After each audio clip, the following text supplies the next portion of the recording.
인생은 유한하다. 행복해지려면 SNS를 끊어야 한다. SNS는 인생의 낭비다.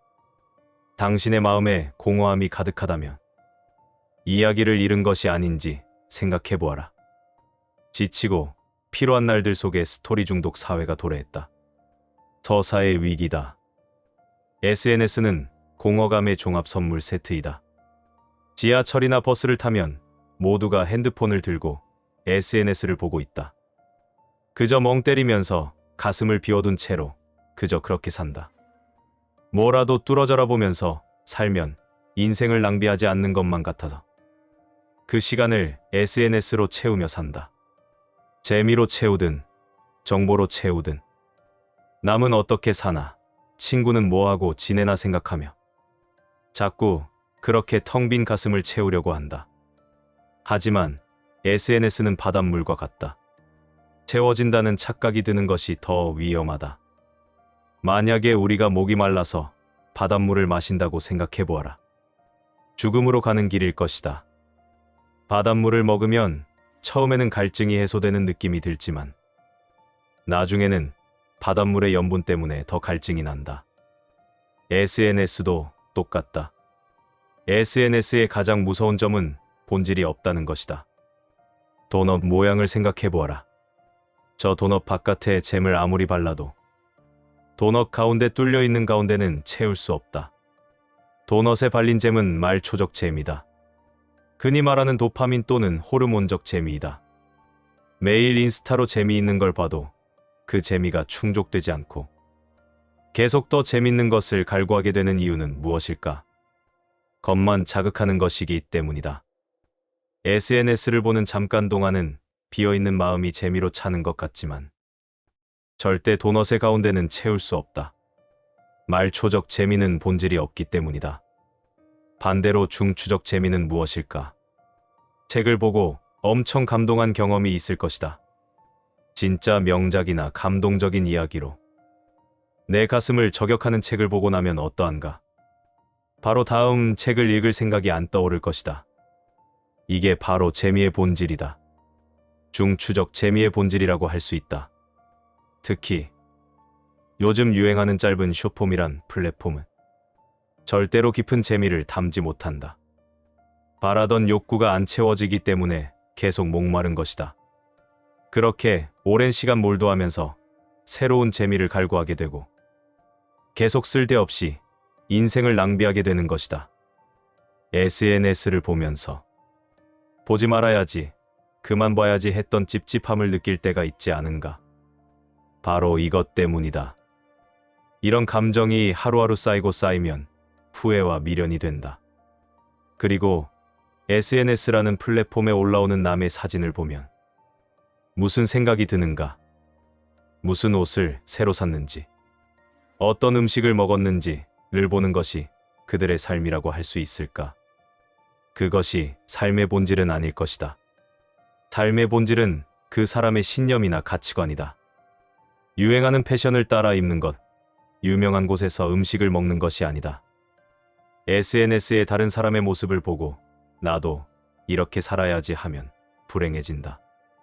그것의 시작은 비교와 우열감의 영역이기 때문이다. 명품이라는 것은 뭐가 더 비싼지 가격이 나온다. 여행지라는 것도 비행기를 탈 때 1등석과 비즈니스석, 이코노미석이 구분이 된다. 내 삶은 어떤가 나를 돌아보기 위해서 남의 삶을 보게 되면 그게 삶이라고 착각하게 되고 나의 자존감이 엄청 떨어지게 되어 있다. 하지만 진정한 자존감은 비교가 없는 것이어야 한다. 그래서 자존인 것이다. 너는 너로서 소중해. 철학자들이 매일 말하지만 그런데 왜 여러분은 그 말이 와닿지 않을까? 내가 쟤보다 못생겼는데, 내가 쟤보다 돈도 없는데 어떻게 자존감이 생길 수 있어? 이렇게 생각하기 때문이다. 외적인 것 같은 비교의 영역에서는 자존이 안 되는 것이다. 타인의 삶에서 영감을 받고 싶으면 그 사람의 신념과 가치관을 봐야 한다.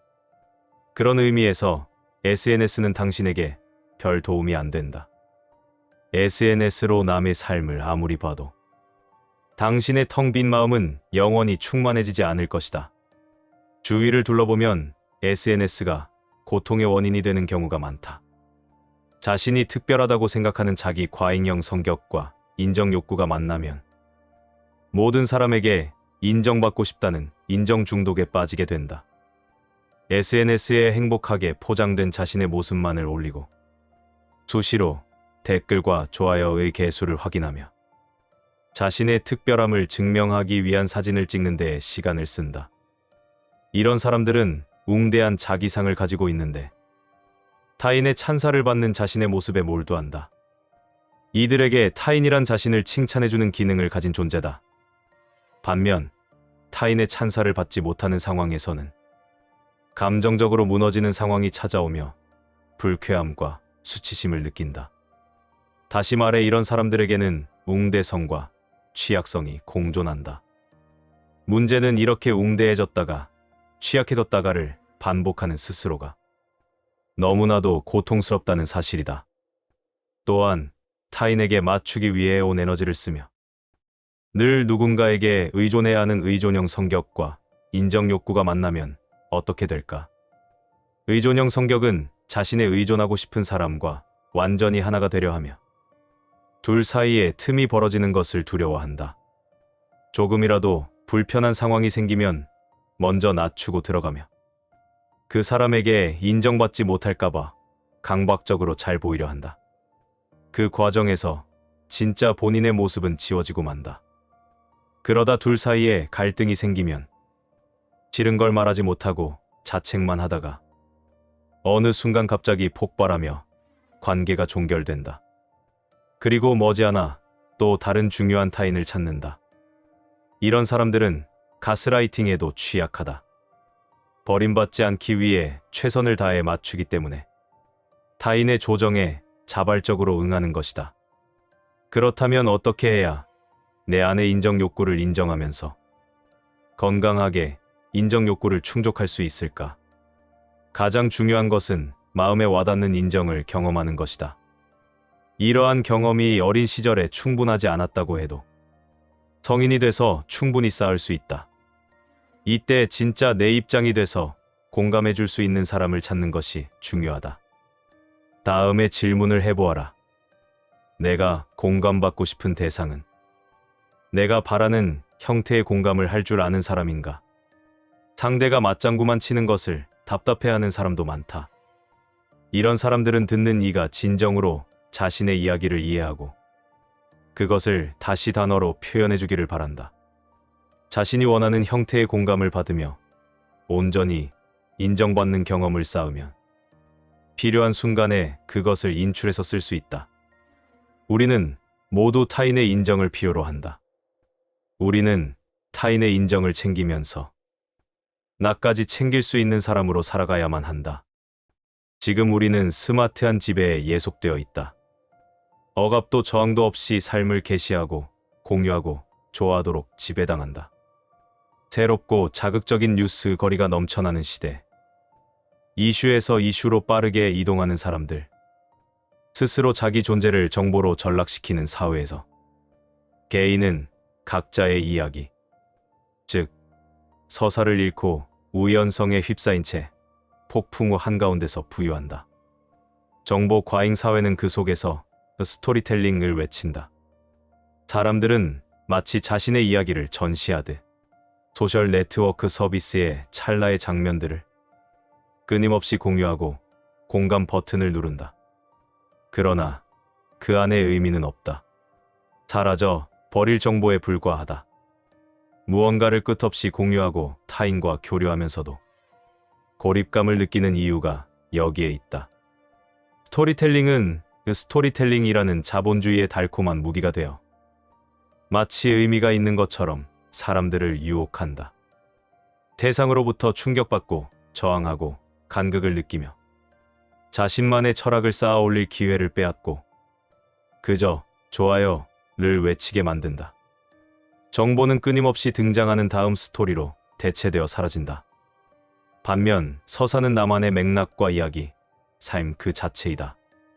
곧 사라져버릴 정보에 휩쓸려 자신만의 이야기를 잃는 사회.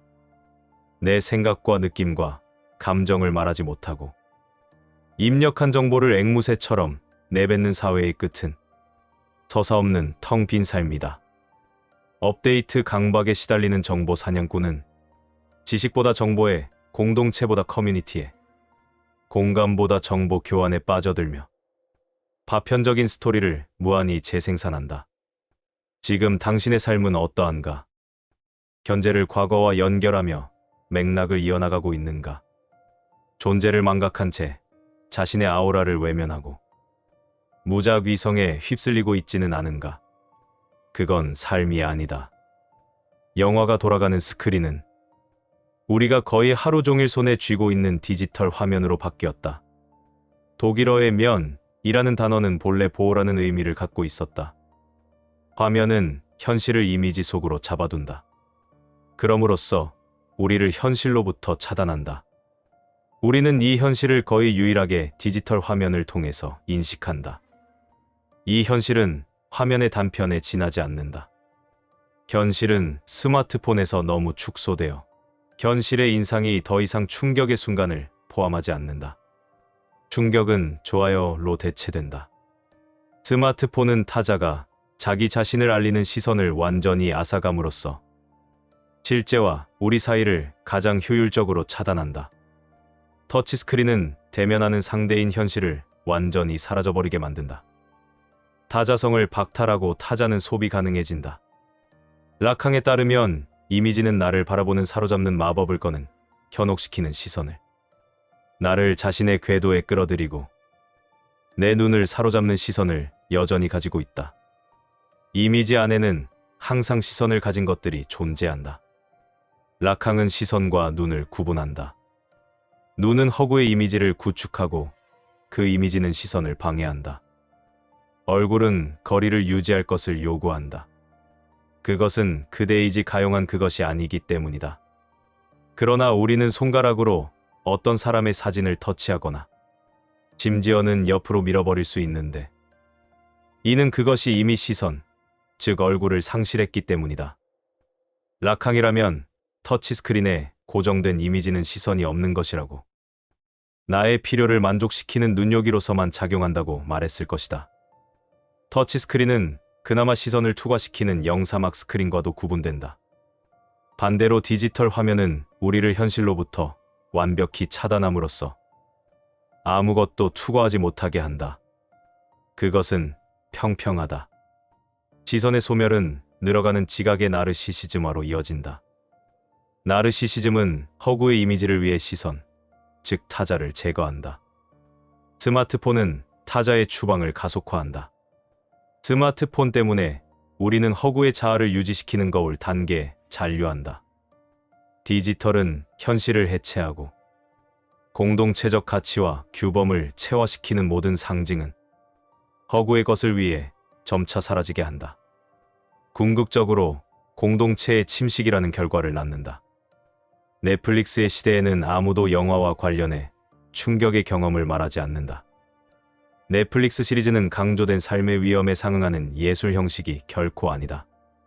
그보다는 빈지 뷰잉, 즉 생각 없는 시청이 시리즈 소비를 특징 짓는다. 관찰자는 마치 소비 가축처럼 살찌워진다. 빈지 뷰잉은 디지털화된 후기, 근대의 지각 양식으로 일반화할 수 있다. 이러한 충격에서 좋아요로의 전환은 신체 기관의 변화에서도 원인을 찾을 수 있다. 근대 사회에서는 늘어가는 자극 홍수를 충격으로 지각했을 수도 있다.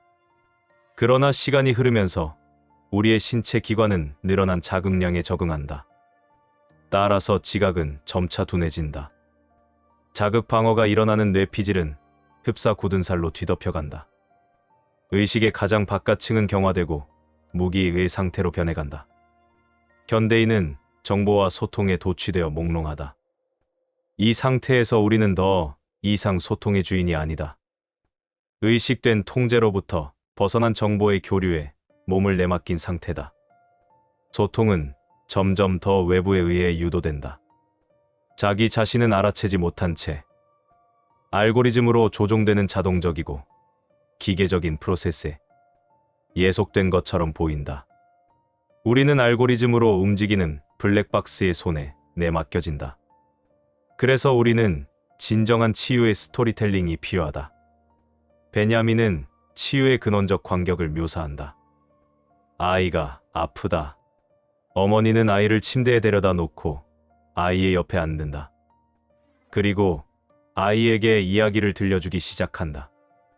이야기는 심층적 이완을 가능케 함으로써, 그리고 근원적 신뢰를 형성함으로써 치유의 효과를 발휘한다. 어머니의 사랑이 가득 담긴 목소리는 아이를 진정시키고 영혼을 어루만지고 결합을 강화하고 지지를 보낸다. 그 외에도 동화는 평온한 세계에 관해 이야기한다. 그러한 이야기는 세계를 익숙한 집으로 변신시킨다. 또한 동화의 기본 패턴 중 하나가 위기의 행복한 극복이다. 그렇게 동화는 아이로 하여금 자신의 병을 극복하게 돕는다. 이야기하는 손에도 치유의 힘이 있다. 베냐민은 마치 이야기하는 듯한 움직임을 보이는 여성의 두 손에서 나오는 색다른 치유력에 대해 언급했다. 그녀의 움직임은 표현력이 매우 풍부했다. 그러나 그 표현력을 묘사할 수는 없다. 그것은 마치 손들이 직접 이야기를 들려주는 것 같았다. 모든 병은 내부의 막힘을 드러내며 이 막힘은 이야기의 리듬으로 해제할 수 있다. 이야기하는 손은 긴장, 정체되어 막힌 것, 경화된 것을 풀어준다. 그리고 사물을 다시 안정시킨다. 즉, 다시 흐름 속으로 돌려보낸다. 고통은 그러한 이야기의 흐름에 저항하는 둑과 같다. 하지만 흐름이 강력해지면 둑도 터진다. 일단 터지고 나면 이 물길은 자기가 가는 길에서 만난 모든 것을 행복한 해방의 바다로 떠내려 보낸다. 어루만지는 손은 이야기의 물길을 이끌어내며 침대를 그려준다. 베냐민은 아픈 사람이 치료 초기에 의사에게 이야기하는 데서 이미 치유가 시작된다는 점을 지적했다. 프로이트도 고통을 개인의 이야기 속에 나타나는 막힘을 드러내는 증상으로 이해했다. 막힘이 있는 사람은 자신의 이야기를 이어나갈 수 없다. 심리적 장애는 막혀버린 이야기의 표출이다.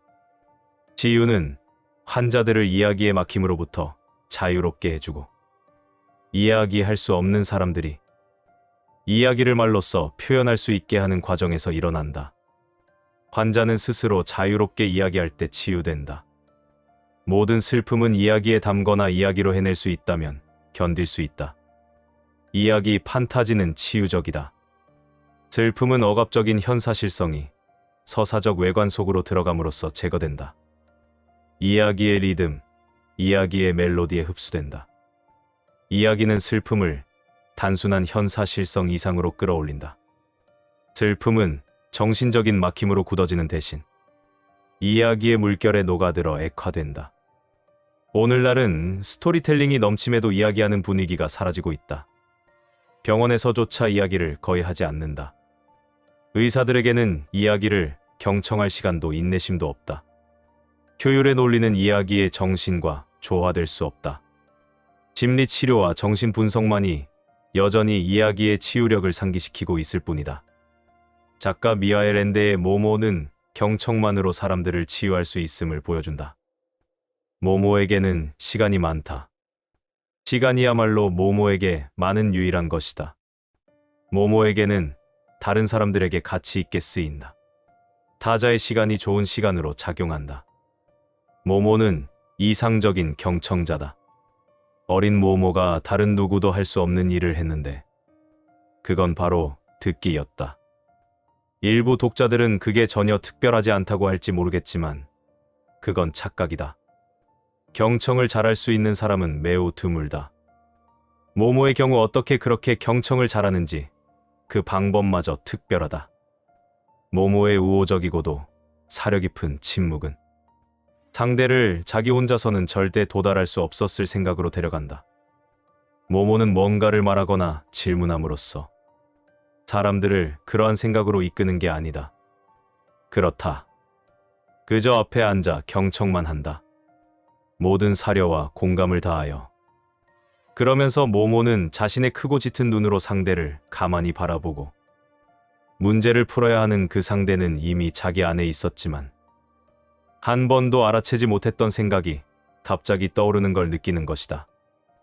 모모는 타자가 스스로 자유롭게 이야기를 풀어놓도록 배려해준다.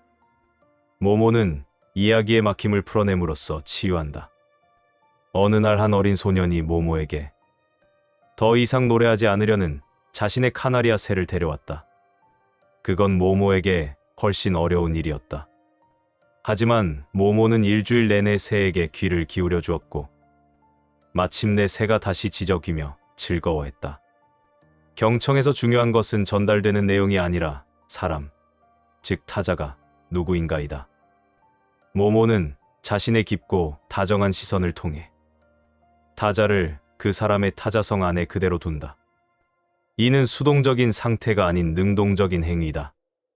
경청은 상대에게 이야기할 영감을 주고 이야기하는 사람 스스로 자신을 소중하다고 느끼고 자신의 목소리를 듣고 심지어 사랑받는다고까지 느끼는 공명의 공간을 연다.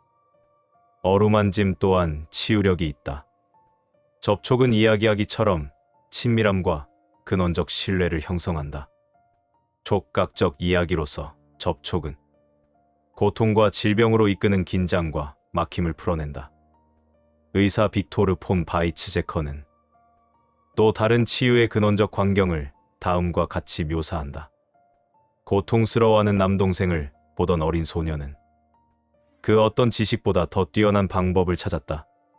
소녀는 손으로 남동생을 기분 좋게 쓰다듬고 그의 아픈 곳을 부드럽게 어루만져 주려 했다. 어린 사마리아인이 최초의 의사가 된 이유이다. 근원적 효과에 대한 예견이 무의식 중에 소녀를 지배했다. 그 예견은 소녀로 하여금 손을 사용해야 한다고 생각하게 만들고 효과적인 접촉으로 이끌었다. 이것을 바로 남동생이 경험했으므로 손은 그에게 감동이 되는 것이다. 그와 그의 고통 사이에는 누나가 손으로 곧 어루만져 줄 것임을 느끼는 감각이 자리하며 고통은 이 새로운 감각 앞에서 물러난다. 접촉하는 손은 이야기하는 목소리와 동일한 치유 효과를 발휘한다. 근접성과 신뢰를 형성한다. 긴장을 풀게 하고 불안을 없애준다. 오늘날 우리는 접촉이 없는 사회에 살고 있다. 접촉한다는 것은 타자로부터 가용성을 박탈하는 타자의 타자성을 전제한다. 우리는 소비 가능한 대상을 어루만질 수 없다. 단지 그것을 쥐거나 소유할 뿐이다.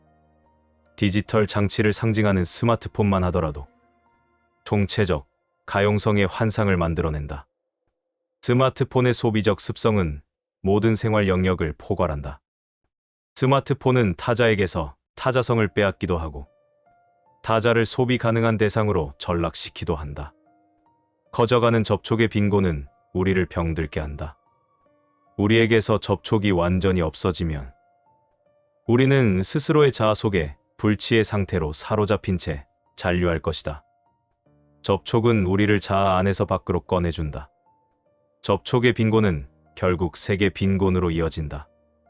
그것은 우리를 우울하고 외롭고 불안하게 만든다. 디지털화는 이러한 접촉의 결핍과 세계 빈곤을 계속해서 악화시킨다. 실제로는 자기 묘사에 다름이 없는 소셜 네트워크 서비스의 스토리도 사람들을 끊임없이 고립시키고 있다. 이야기와 달리 스토리는 친밀감도 공감도 불러내지 못한다. 이들은 결국 시각적으로 장식된 정보, 짧게 인식된 뒤에 다시 갈아져 버리는 정보이다. 이들은 이야기하지 않고 광고한다. 주목을 두고 벌이는 경쟁은 공동체를 형성하지 못한다. 스토리셀링으로서의 스토리텔링 시대, 이야기와 광고는 구분하기가 불가능하다. 이것이 바로 지금의 서사의 위기이다. 행복해지려면 당장 SNS를 멀리하라. 더 많이 안아주고 이야기하고 경청하며 살아라. 그렇게 감동으로 가득한 사랑으로 충만한 삶을 살아라.